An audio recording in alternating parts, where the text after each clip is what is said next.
Andy Puzder is with us now. All right, Andy, will President Biden's policies bring inflation down? What do you say? No, they will just exacerbate inflation. He can't bring it down. He can't politically bring it down. He could bring it down if he inspired businesses to increase supply so that supply would meet demand by maybe cutting regulations, cutting taxes, focusing on domestic energy production. That would help.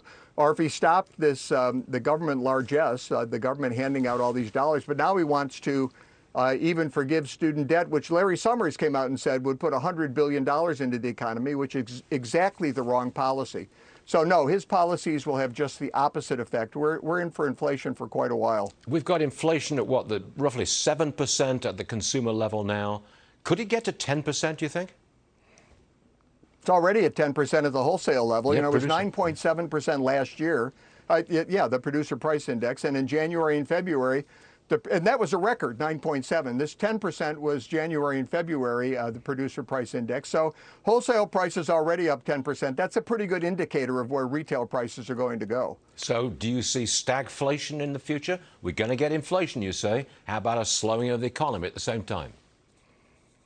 Yeah, we are. We're going to have a slowing of the economy. Look, the Fed's got to increase interest rates. They probably have to increase them above the rate of inflation to have a real impact. So if inflation itself doesn't stall the economy out, then the Fed's going to have to step in. And I think we're in for a tough time if we don't start pursuing some policies that address the supply side problems we're facing. The problem with inflation isn't just that there's great demand. If supply is meeting demand, then you don't have inflation. The problem right now is supply is not meeting demand. So we can either increase supply, which isn't painful, or we can decrease demand, which is painful. And the Biden policies are putting us in a position where our only alternative is to decrease demand. Oh, dear. That's not a very bright outlook, but there you go. Can I just ask one last quick question? Honest.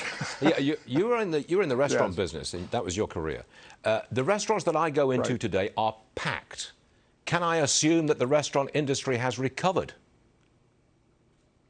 Well, there are fewer restaurants than there were before the pandemic. Sure. So the ones that have survived should be doing better. I was in New York just a few days ago, and all my favorite restaurants were packed when I went in them, and people were very enthusiastic.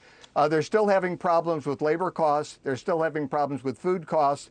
But look, people coming in through the door, that solves a lot of problems. So I think you're seeing a restaurant sector recovery. We need to accelerate it, but it's started. Got it.